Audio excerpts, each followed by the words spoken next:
Jaya Radha Madhava Kunja Bihari.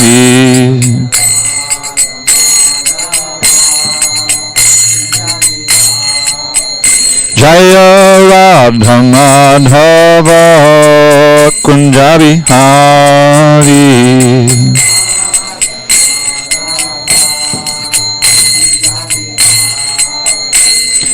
Gopijana Vallabha Girivaradhari.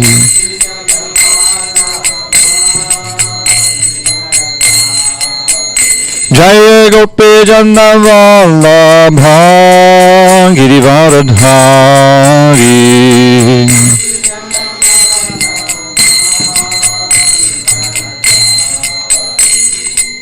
Yashodanandana Bhajana Ranjana.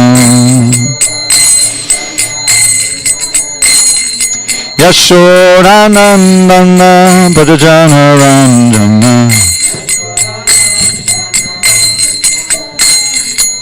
Yamuna Tira Vanachari. Yamuna Tira Vanachari.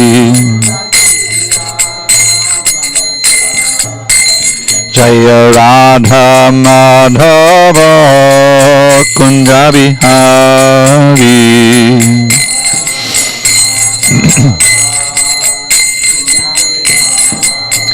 Jaya Radha Madhava Kunja Bihari.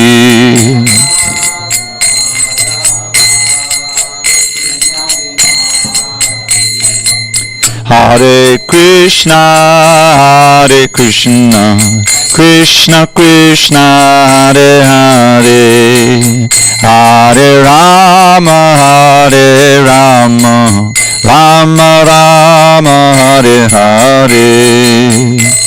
Hare Krishna, Hare Krishna, Krishna Krishna, Hare Hare, Hare Rama, Hare Rama, Rama Rama. Hare Krishna, Hare Krishna, Krishna Krishna, Hare Hare, Hare Rama, Hare Rama, Rama Rama, Hare Hare. Hare Krishna, Hare Krishna, Hare Hare, Hare Rama, Hare Rama, Rama Rama. Hare Krishna,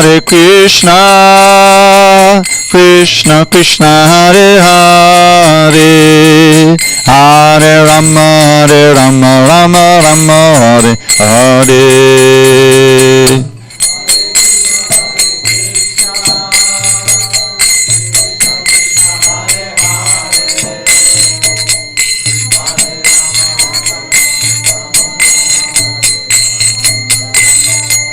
Jaya Radha Madhava Kunja Bihari.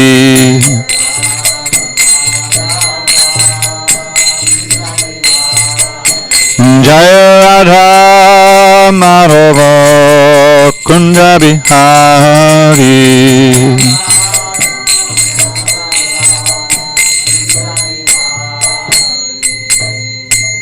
Jaya Mr. Pad Paramahansa Purjikacharya Ashtotartha Shri Srimad His Divine Grace Srila A.C. Bhaktivedanta Swami Prabhupada Ki Jai. ISKCON BBT Founder Acharya Srila Prabhupada Ki Jai.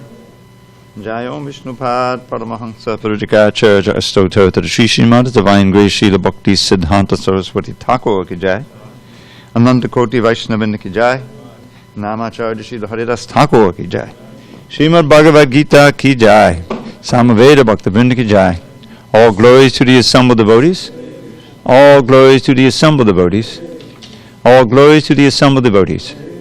All glories to Shri Guru and Gauranga. Okay. Om Namo Bhagavate Vasudevaya. Om Namo Bhagavate Vasudevaya. Om Namo Bhagavate Vasudevaya.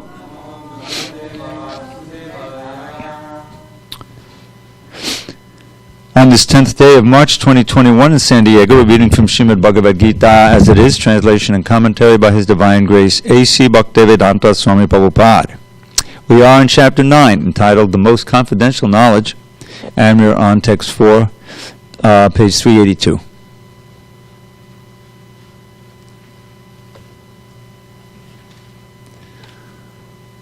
You got it, Suresh? Okay. Maya tatamidam sarvam jagad avyaktamurtina matsthani sarvabhutani nachaham teshu avastitaha maya tatamidam sarvam jagadavyaktamurtina matstani sarvabhutani nachaham teshvavastitaha maya tatamidam sarvam jagadavyaktamurtina matstani sarvabhutani nachaham teshvavastitaha maya tatamidam sarvam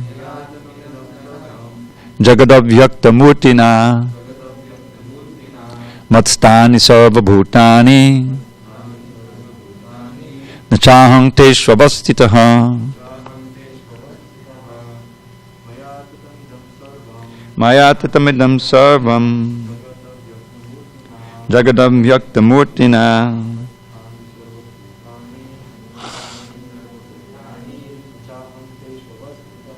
Chaham teshvavastitaha mayatitamidam sarvam jagadavyaktamurtina matstani sarvabhutani nachaham teshvavastitaha. Mike, you want to try? Okay. Anyone on this side? Adria. Mayatitamidam sarvam jagadavyakta murtina. You want to try that one again, Jessica? Try that line again. Jagad. Jagadavyakta murtina matstani sarvabhutani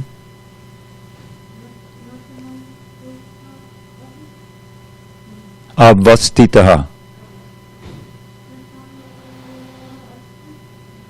nachaham teshvavastitaha. Don't worry.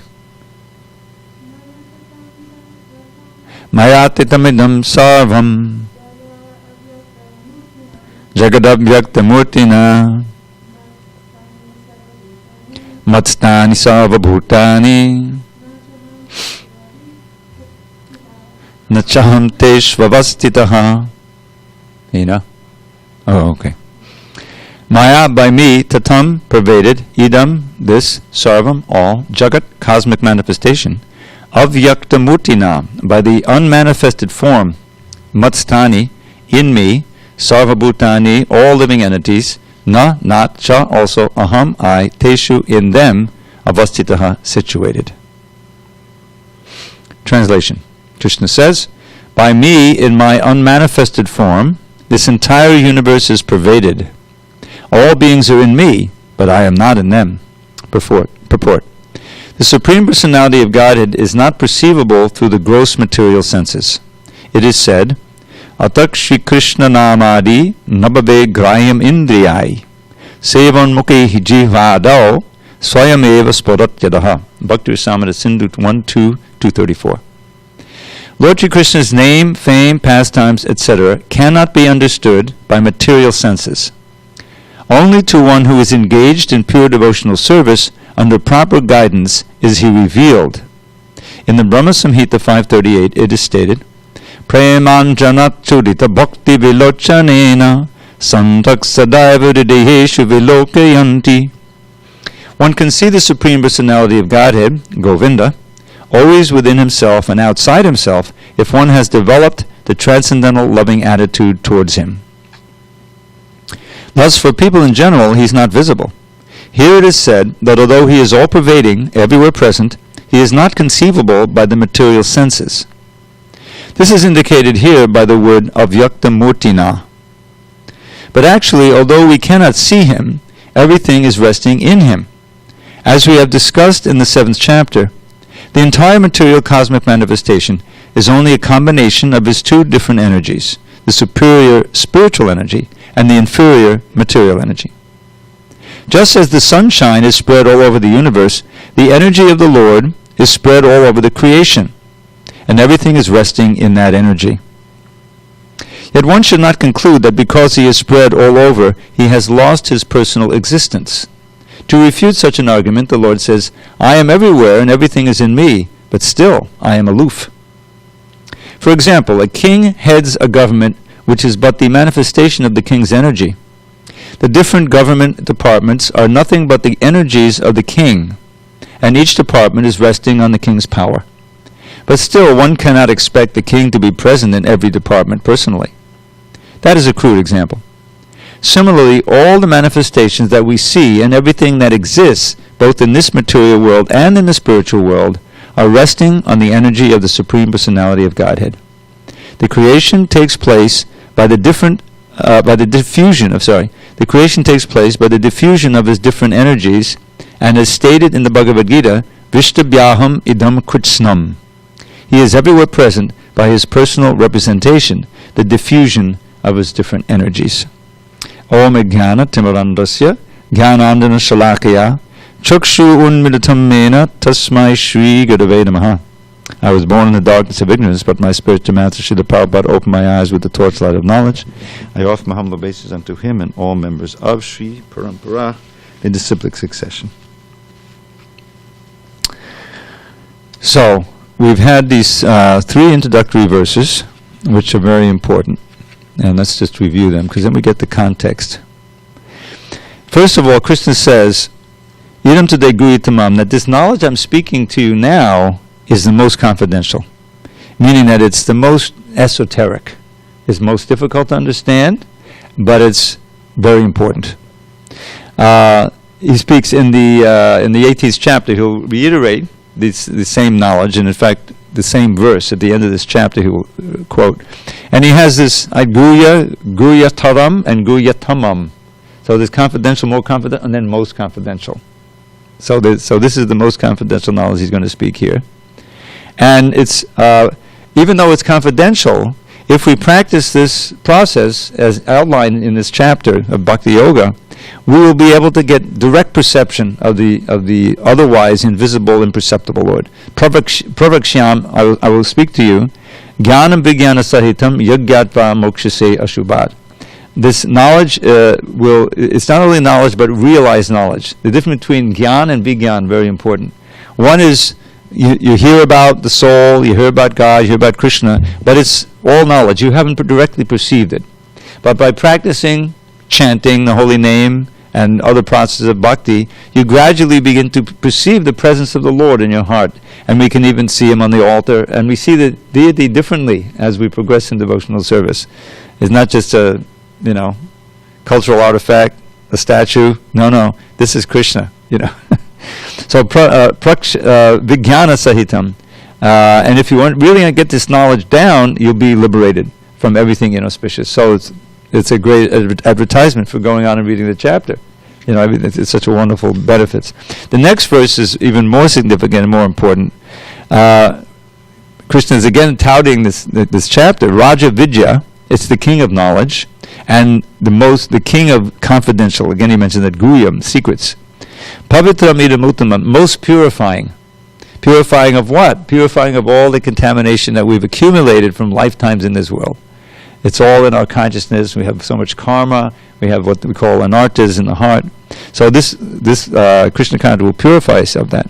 And here's where the Pratyakshavagam comes in, the direct perception. It's not something theoretical. You perceive progressively Krishna's presence in your life more and more. And very happily performed. Susukam, as Prabhupada says, this is a recreation movement only. You dance, chant, you sing, when you get a little tired and hungry, you sit down, take prasadam, and get up, chant, dancing, and a little philosophy, It's a process of recreation only.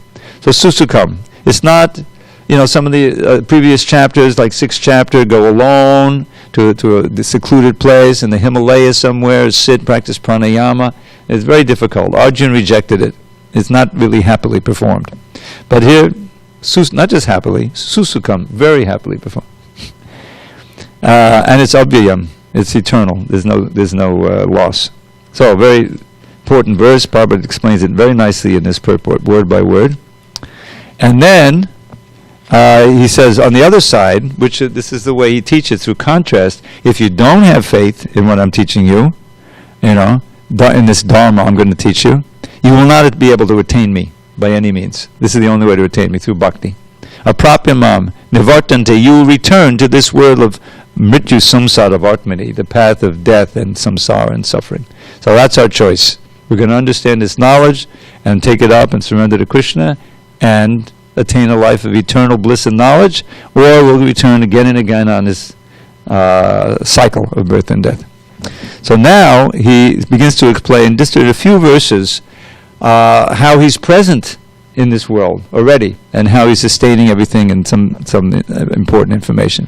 So first he says, Mayatatamidam sarvam, I am pervading everything. How does he pervade? In two ways. He pervades everything by, first of all, his energies. We learned that in the 7th chapter. There's these 8 divisions of material energy: earth, water, fire, air, ether, progressively subtle. Earth, water, ether, mind, intelligence, and ego. These are all, mind is not spiritual. Mind is the subtle material energy. And that is the field of our experience. Everything we experience is within this. You got so many solid things, boomir. You got liquids of all kinds. You've got gases of all kinds, right? You've got radiant energy, fire, electricity. And then you have the space where everything is located, is earth, water, fire, ether. And everybody knows we have a mind, we have intelligence, and we have a sense of self. So these are all Krishna's energies. Krishna says, these are my separated energies. So just as Prabhupada gives the example of a proprietor, here he says the king, but some big, say Henry Ford, probably during his time, he had so many factories, and it was all taking place on his orders. He had his people working for him, and they would report. So in one sense, he's there. Everything, and the workers are working. Yes, I want to make sure that the boss is happy with me. He's conscious of his, presence. So therefore, he's present everywhere. In a crude way, as much as a jiva soul can be.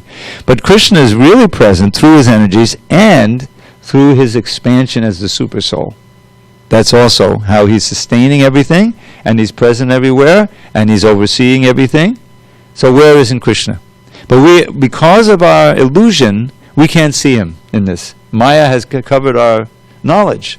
So we just see different matter and individuals and the varieties, but we don't see the underlying reality behind everything, the Supreme Person, the Supreme Brahman, which is everywhere.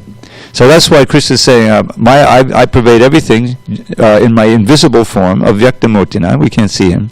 Matstani Sarvabhutani, everything is situated within me, but I'm not there personally. I'm in Goloka Vrindavan, enjoying, So he's there, but he's not there. This is the inconceivable oneness and difference, Krishna's. So he's saying this now. And then in the next verse, he'll seem to contradict what he just said. This is like the paradox. He's there, but he's not there. He has hands. What is that? There's one of these Upanishadic phrases. Isn't it the Japanese, the Buddhists, they have the koans, the one hand clapping thing, or how can one hand clap? It's like a paradox, right? So we have that in the Upanishads too. Apanipado jamanagrihita.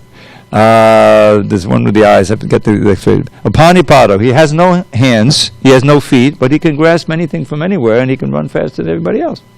So how can he grasp anything if he doesn't have hands? He doesn't have hands like us. He has, transcendental hands.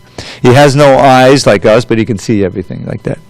So this is what you see in these two. So this is an Upanishad. It's known as the Gita Upanishad. You see on the half title page, you'll see Gita Upanishad. So it has a lot of echoes from the Upanishads. And now in this purport, Prabhupada quotes a verse he often does, how, because the problem is Krishna is invisible, and we are asked to believe in something that we cannot perceive. And not just to believe in it, but to meditate on and to surrender our lives. This requires faith. That's why Krishna in the previous verse, Ashradhana, if you don't have faith in this knowledge, then you can't progress. You can't know me, and you'll just keep returning to birth and death. So how can we proceed? We have to have enough faith to take up the process. But here we're warned in this verse, Atakshi Krishna Namadi, Krishna's name, etc. There's 4 things progressively that we're meant to be revealed to us, that Krishna revealed. And it's just on the basis of the name, through the name. So the non-difference of Krishna and his name, that's kind of an inconceivable fact, that God is there in full in his name. Well, how can that be? It's a sound, But because it's a purely spiritual name, then he invests all his energies there. He says in the Shikshastika, Lord Chaitanya. So, Shri Krishna Nam Adi. Adi means etc. So you have name, form, qualities, pastimes. Nama, Rupa, Guna, Lila. If you think about it, those 4 define any person. We also have our Nama, Guna, Rupa, Lila. We have our name, we have our qualities, we have what we look like, and then we have our activities, right? What's on your license? Right, your license is it? Yeah, you got to have a picture ID, right? Yeah, that's you.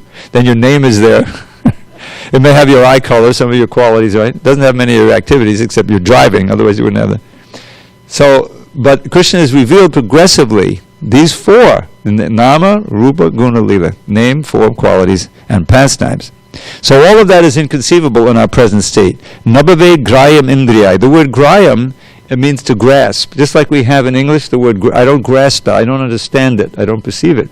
So, na grayam, you cannot perceive it or understand it with our present senses, indriyai and mind. But, sevan mukhi jivado, by beginning to serve Krishna, beginning with the tongue, by chanting his name and tasting of prasad, and of course hearing. Eventually, svayam eva spuracheda, and it's a very important concept. Krishna reveals himself. Spurati means to make himself seen. He reveals himself proportionate to our devotion and our purity. As we become more and more pure by the process, and Krishna is active in that purification, when he basically with hearing and chanting, when he sees we're sincerely chanting his name, trying to concentrate, praying, from within the heart, he purifies us of the abhadras or the anarthas. As it is said, Shinvatam Sukata Krishna Punya Shamana Kirtana Ridjantaksto Abhadrani Vidunoti Suritsatam. Vidunoti literally means to clean away. So when Krishna, Prabhupada points out, I hear these lectures every day, Krishna's in the nominative case here. He actually gives a little grammatical thing. He uses that phrase, nominative, means he's the subject of this sentence. So Shinvatam, for those who are hearing him, of him, I say Shinvatam, Srinvatam Sukata Krishna, they're hearing his own kata, descriptions of him. Then Krishna within the heart, Srinvatam Krishna, Punya Shravana Kirtana, those vibrations which are just by hearing them, one becomes pious. They're so powerful, one is purified of sinful activity. Punya Shravana Kirtana, to hear and chant. Ridyantaksto means he's located within the heart, as a super soul, right? Abhadrani Vidunoti, literally cleanses away the abhadras, the inauspicious things in the heart, the lust, anger, greed, delusion, all these things. Surit Satam, because he's the best well-wishing friend of the sincere devotees. The Satams are his devotees. And Surit means his heart is always empathetic to us. The best friend, well-wisher. You ever well-wisher? Probably would sign his letters. That's Krishna. So, Swayame, he proportionally reveals himself according to our purity. So this is how we can know him. Not any other way. You can be the greatest yogi, the most erudite scholar. You don't know anything about Krishna. Even Lord Brahma. There's a nice pastime in the 10th canto where Brahma is bewildered. It's called Brahma Vimohana Lila. Some of you know the pastimes where Krishna's, he hides all his majesty, and he goes out, he's playing with his friends, and with the cows, and then they're having lunch. And so he's sitting on the bank of the Yamuna, and all the boys are, they open their lunch bags that their mothers packed, and they're all looking to Krishna, and enjoying. And so the calves wander away because they also want lunch, so they go into the forest and looking for them. Calves, not cows. He's just 5 years old, 6 years old. And so Brahma is amazed by this. The whole point of this is to show how even Brahma, who's so, his body's made of intelligence, he's the repository of all the Vedas, he's got all that knowledge to engineer the universe, he's big brain, or brains, So he says, it didn't compute that this little boy, with the cows and the boyfriends eating his lunch, that this is my master, this is the one who I was born from, Narayan, I can't believe it. So he's not going to do anything nasty like Indra. Indra kind of loses it. But Brahma, he steals the calves wander away, and then he kind of captures them, put them in a cave, and with his mystic sleep, he puts them to sleep with his mystic ability. So they're just in suspended animation. They're sleeping, they're safe. So the boys notice, oh my God, our calves are gone. This is our livelihood. Well, let's go find them. And Chris says, no, you're all set for your lunch. You just I'll go get the calves and bring them back, no problem. So he goes and can't find the calves. Comes back to the Yamuna River, can't find the boys. Brahma's come and taken the boys and put them in a cave. Now what? So this is one of these cases where, okay, Krishna's going to have to show Brahma who's really boss, So he expands himself. Now you can see how wonderful it is. Exact replicas of the calves and the boys. And everyone is an individual. And so the mothers will know, if there's some discrepancy, if the kids are not acting like their actual kids, or the calves don't have their individual personality. So Krishna has everyone just to a T, right? And so he just continues with his pastimes, and he goes back home. And the wonderful thing is that he now gives the chance of the cows, because now he's all the calves. He's expanded. So the cows will suckle their calves, but they're really suckling Krishna. So they're all going into even greater ecstasy and love. And what to speak of the mothers, because they're offering. These are little boys, and so they're all still on the breast milk, And so all the not elderly, but elder gopis, not the young girls, but the mothers, they get to suckle Krishna personally, and so do the cows, for a year. So a whole year, Earth year, this happens. And everything's just going on normally. They're going out, playing, Brahma comes back from a year of his time, which is like a minute of our time or less, He wants to see how Krishna's doing without his calves and his boys, He must be pretty bewildered, right? No. Everything's just going on normally. So Brahma becomes bewildered. Well, how's that? Are the boys there or not? He looks, and there's another set of boys, the original set, and there's another set of calves. But the interesting thing is that, and it's right in the Bhagavatam, Balaram is also bewildered by this. He's Krishna, but somehow he's also covered. He doesn't understand what's going on. And he sees, what's going on here? There seems to be too much love flowing. Basically, he says, why is this overabundance? The cows are all ecstatic all the time, and the mothers, And then there's an incident where the cows, the calves are not, they're only suckled for a few months, apparently, and then they grow up, and then they start eating grass. So there's these cows being herded near the top of Govardhan Hill, and they see the calves that are with Krishna, and they must go down, and they run down, gallop down. The calves don't usually gallop, and the coward men are trying to herd them, and they won't be herded, until they're all frustrated and angry. What's going on with our cows, And they get down there, and there are these boys who are their own sons, and immediately their hearts melt, and they just lift the boys up, and tears are flowing, and they're smelling their heads, And Balaram says, what is going on here? This is too much love, This is more than necessary. So he asks Krishna, and Krishna explains to him, this is a few days before the year is up. So Krishna accomplishes, this is how he is, he accomplishes several things at once. He teaches Brahma, who is, that yes, I'm actually, you're the Supreme Personality of Godhead. And most importantly, he allows all the mothers and the cows to personally serve him. So now, then Brahma has these prayers. They're very important. They're very, there's a lot of commentary written on these prayers. Chapter 14, after he realizes who Krishna is, he bows down, and he offers these prayers to the little boy. And the first few verses are all describing how beautiful he looks. And then one of the prayers he has, Prabhupada would always quote, about how one can know you, because he says, well, I haven't been able to know you. I'm so intelligent, but I couldn't, I was completely bewildered. So he says, Atapite deva padambujudvaya pasadaleshanugita evahi janati tattvam bhagavan mahimno nachanya eko pichadam vichinvam. So he's saying, unless one gets at least a little bit of mercy of your lotus feet through devotional service, he has no idea who you really are. Padambuja prasada lesha means a little bit of mercy, anugrihita evaha. Janati tattvam, they can understand the truth of your personality. Janati tattvam bhagavan mahimno, the glories of you, my Supreme Personality of God. Nachanya eko, no other person can do that. Nachanya eko picharam vichinvan, even though cogitating or reading the Vedas for many millions of years, without your mercy. So it's all dependent on Krishna's blessings on us to reveal to us. And that's why there's so many instances in our literature where, like Narada Muni. Who was Narada Muni? He was just a son of a single lady, who didn't know who his father was. And he had no education, just a young boy. But the mother was very pious, and so these great saints, devotees, decided to spend the 4 months of the rainy season with her, in her place. She could serve him. Because during the Chaturmasya, it's very rainy, you can't walk around, you can't travel. So you always have to stop. So during that time, Narada Muni was a very sincere boy, he would listen to them. He got a taste for hearing about Krishna. And he was serving them, doing the menial tasks, and he asked permission. It's really sweet. He asked permission, can I have some of your remnants and leftovers, He said, okay.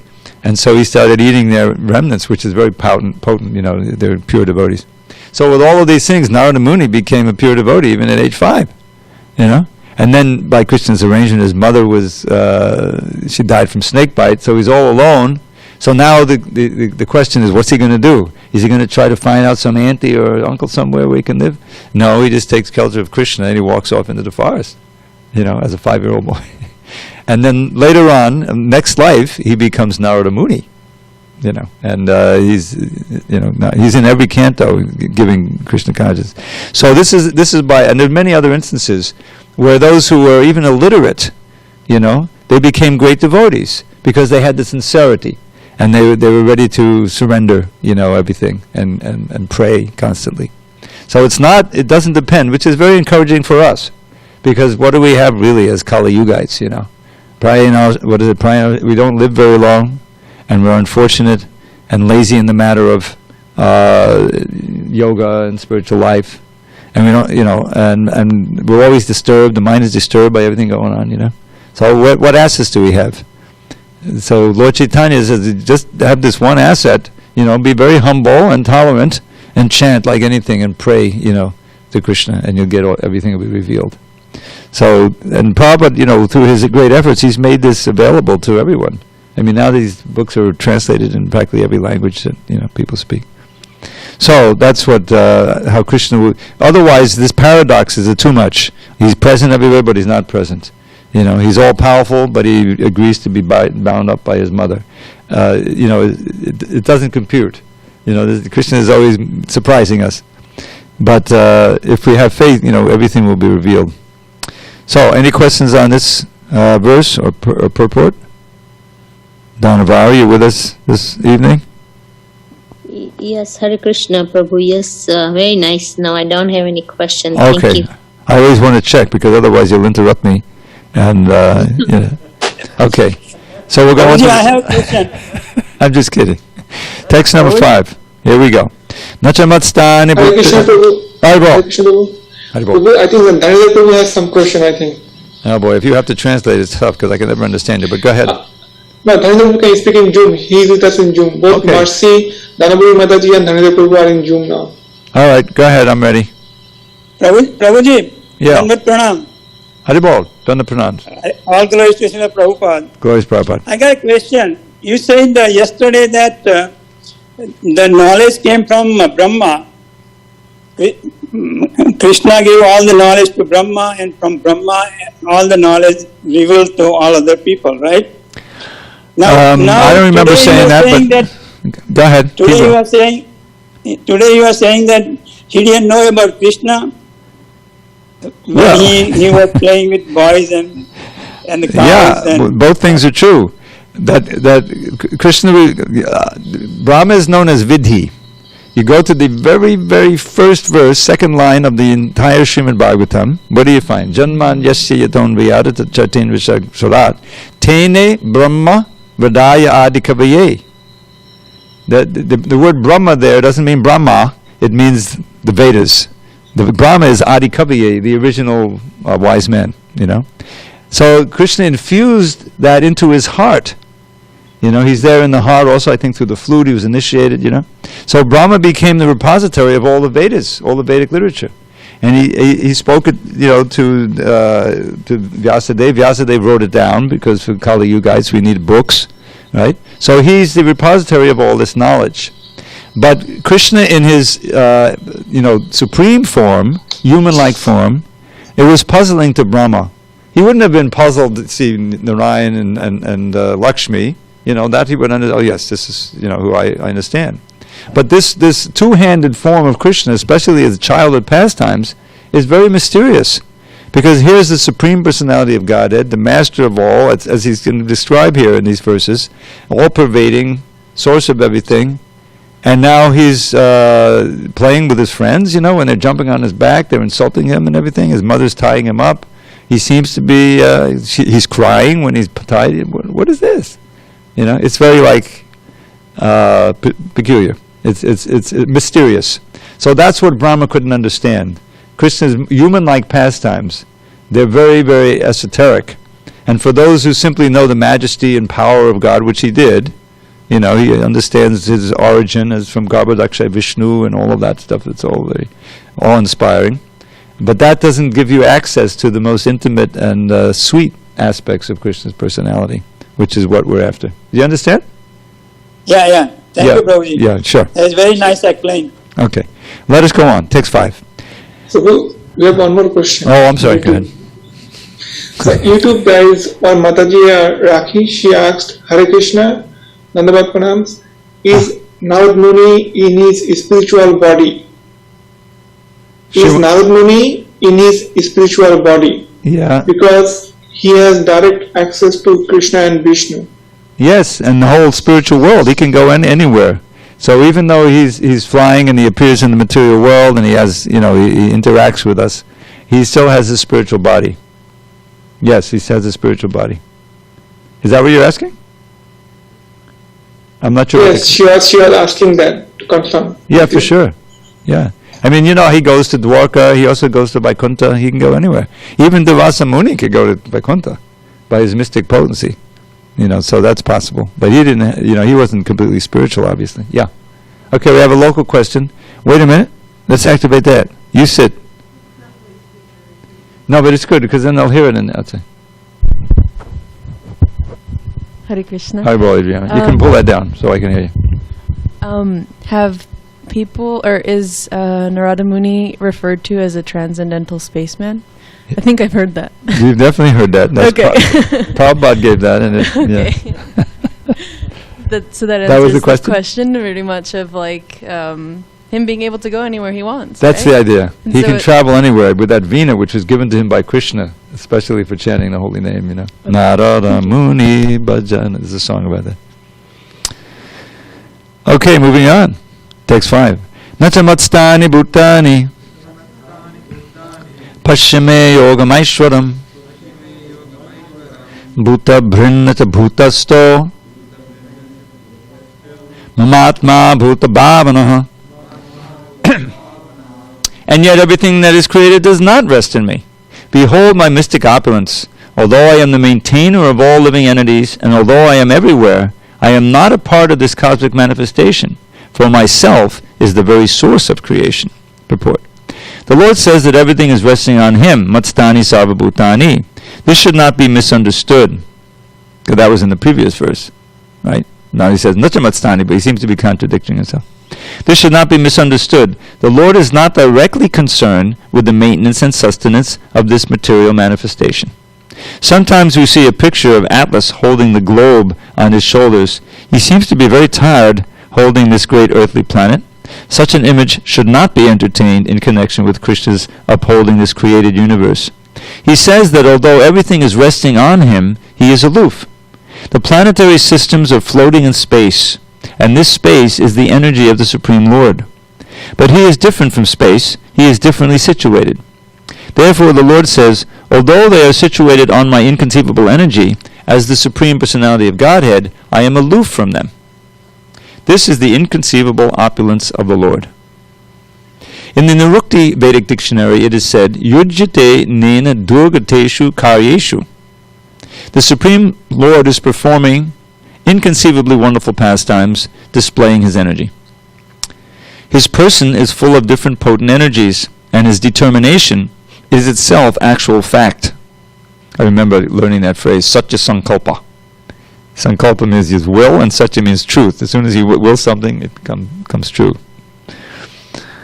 In this way, the personality of Godhead is to be understood. We may think of doing something, but there are so many impediments, and sometimes it is not possible to do as we like. But when Krishna wants to do something, simply by His willing, everything is performed so perfectly that one cannot imagine how it is being done. The Lord explains this fact. Although He is the maintainer and sustainer of the entire material manifestation, He does not touch this material manifestation. Simply by His supreme will, everything is created, everything is sustained, everything is maintained, and everything is annihilated. There is no difference between His mind and Himself, as there is a difference between ourselves and our present material mind. Because He is absolute spirit. Simultaneously, the Lord is present in everything, yet the common man cannot understand how He is also present personally. He is different from this material manifestation, yet everything is resting on Him. This is explained here as Yogam Aishwaram, the mystic power of the Supreme Personality of Godhead. So these are some of the awe-inspiring, aspects of Krishna. But it is said, as Prabhupada has said, the most, I don't know what he said, important quality or important for us is His limitless mercy and compassion and love. The fact that Krishna is unlimited means that, unlike ourselves, He can have an unlimited number of intimate relationships and be completely fulfilling for everyone. There's the attempt, in the Facebook, right, to have so many friends, right? Oh, I've got thousands of friends. But really, do you? Can you relate to them as friends? Not really. There's not much rasa going on there, there's some perverted rasa. But Krishna can be truly the intimate friend of all of us. And this is why bhakti, is so wonderful, is that we all have our individual, personalities. Everyone's an individual. And Krishna perfectly reciprocates with us as we surrender unto Him. We have our individual rasa, and that's unique to us.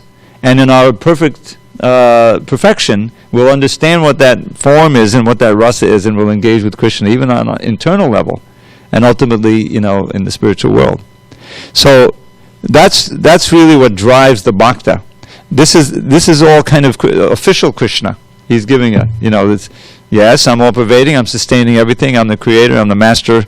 I'm the controller, and all of these different things. And it's spoken of throughout the Vedas this way. And certainly this is how we have to, understand Krishna, because otherwise we can easily slip into our illusion of forgetting Krishna and trying to be our little masters of our little circle in this world and trying to enjoy. And that's the mistake we made long ago, and which is that is keeping us here, that false ego, that trying to be Lord and Master.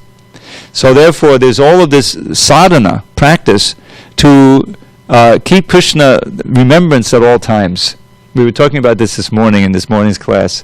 This idea of, the essence of all of the instructions is smartavyam satatam Vishnu, vishmartavyam najatachit. Sarva Vidi Nishedisha Etayoeva Kinkara. Kinkara means the humble servant. So all of the do's and don'ts, there's always a series of do's and don't do this and don't do this. They're all servants of these two things. Always remember Krishna and never forget Krishna. And as I like to point out, when I first read this verse, it seems like this is an obvious redundancy. You know, if you're always remembering Krishna and you're never forgetting him, and if you're never forgetting him, you're always remembering him. But the point is, because then the next line says, Vidi Nisheda. Vidi are the do's and Nisheda are the don'ts. The prescriptions and the proscriptions. Right? So all of the prescriptions are ways, recommendations for how you can remember Krishna. And the proscriptions are said, and don't do this, don't do this, don't do this, because that will make you forget Krishna. You see? So that constant remembrance of Krishna is the goal, and everything flows from that.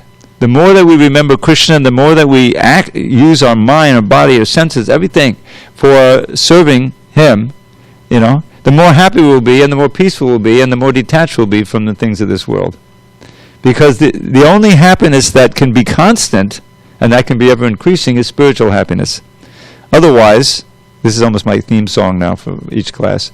Yehi sangsbhajata boga dukkha yonai evate ajantamunta konte yanate shuramate Buddha. Krishna says, O son of Kunti, the pleasures that come from the contact of the senses with the sense objects, and don't forget that the mind is one of the senses. So just that subtle sense gratification is also very prominent, but it's all sense gratification. So those pleasures are the very sources of misery, and they have a beginning and an end. Does it sound familiar? You know this phrase, Dukkhalayam Ashashvatam? I don't know if you've heard of it. Krishna is describing in the 8th chapter, last chapter, that Mamupeja Puna Janma Dukkhalayam Ashashvatam. Naptavandi Mahat Samskritim Padamangata. That for one who attains me in my spiritual abode, you don't have to come back again to this world, which is characterized by these two qualities: an abode of miseries, and everything is temporary. Yeah, the miseries are temporary, but they're often just replaced by another misery, you know. And then if you enjoy, you know, that's also very temporary. And the whole thing is just, it's not where we want to be. So that's echoed in this verse. And that is that, okay, you aspire to enjoy something and you finally engage in, oh, now I'm experiencing, now I'm happy, but then it ends, right? So, and then what happens? There's a reaction. There's a reaction to that. If nothing else, that enjoyment is going to plant a desire seed in your mind, your subtle body, to enjoy, but eventually you can't enjoy anymore. The senses aren't there, the sense objects, but the desire is there. That keeps you back, coming back again in another body. If you're really sinful, it won't even be a human body. And then you really suffer, you know. So what's the percentage? It's just a fool's game. There's Maya's trick, right? Where is that happiness that doesn't end? Where is that happiness that is ever increasing? Only spiritually, only spiritual happiness.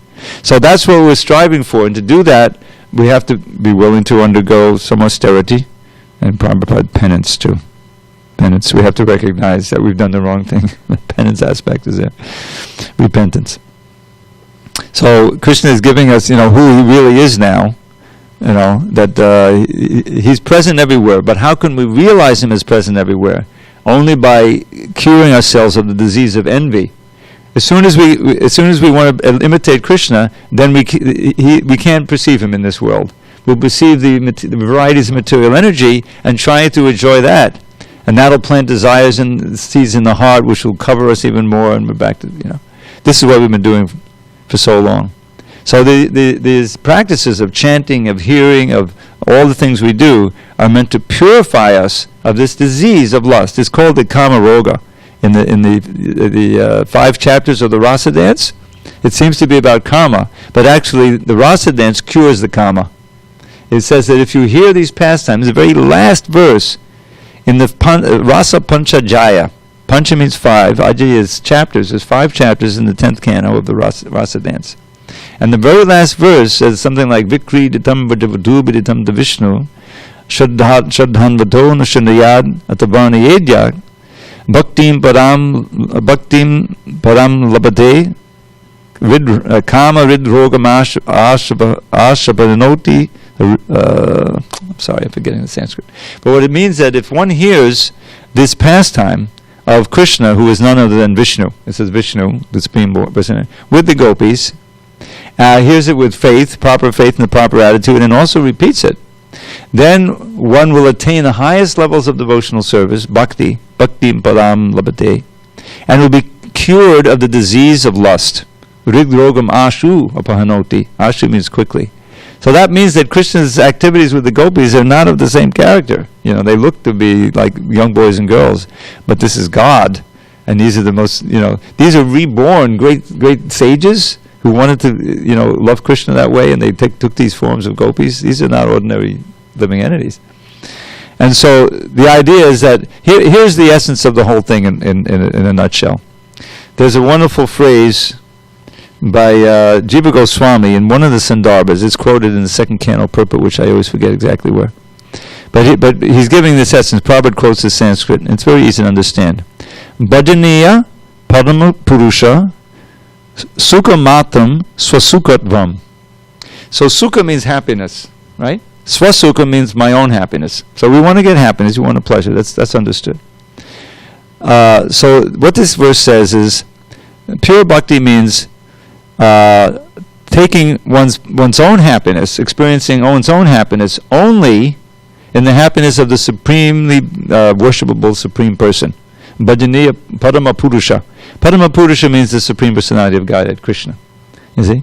Sukha, his happiness, matra, only, swasukadvam, taking one's own happiness. In other words, being a constant servant of the Lord. He wants us to chant Hare Krishna. He wants us to dance in arati. He wants us to relish prasadam in the mood, understanding what it is. This is pleasing to him. This is why kirtans are ecstatic, because he's happy to see us dancing and chanting his name. He's not happy to see, down the street dancing in some rave. Do they still have raves? I guess with the COVID, they suspended. But you know what I'm talking about. There's some happiness there, but it's not his happiness, and therefore it's temporary and it brings bad reaction. Bad reaction. So this chanting and dancing and kirtan doesn't bring any bad reaction. It's all good reaction. You get purified, and you get, one of the most obvious things is you become detached from things that are pulling you away from Krishna. The things that so many bad habits you may have developed, you're able to overcome them, because Krishna is purifying your heart. It's as simple as that. So understanding what Krishna wants through the medium of the Shastra, the medium of the spiritual master, the devotees, and then actually trying to do that puts you on the platform, on the path anyway, to reaching the platform of actual happiness that is ever increasing and doesn't end. And then even you get old like me, you get something, I can't enjoy like I used to. Your senses, So then they know how old you are, So they have they always send you things, right? That you bought. They know where you bought. So they send me, all right, this guy is old, So they send me things that you can rejuvenate your sex life, and you can do all these things. And sometimes they try to insult you. You can't, you're not having happiness anymore. No more sex lives. And I just laugh at it. And but they also know I'm into vegetarian, so they send me all these recommendations, supplements, and things like that. But I just laugh at it. But people who are really desperate to try to regain some of that youthful vigor, it's really sad. It's a tragedy, because you're just they're just bound up hand and foot by this dream of trying to find happiness and security on a shifting platform, namely this body and the material world, and So, but if you have some assets in Krishna consciousness, and and you can relish the kirtan and the holy name, and the association with devotees, see the beautiful deities. I've been doing this now for almost 50 years. It never gets old to see the beautiful deities, and offer the prayers, the same mantra, Hare Krishna, Krishna Krishna, Hare Hare. There's got to be something spiritual about it. Otherwise, why, after all these times, is it chanting the same? It's, so it's good to hear and oh my God, it's time to stop. All glories to Srila Prabhupada. Hare Hare. We'll resume on Monday. Thank you, Hare Krishna, Prabhu. Very nice. Hi, well done, Roy. I'm glad you didn't have a question I couldn't answer. Didn't have time. writes,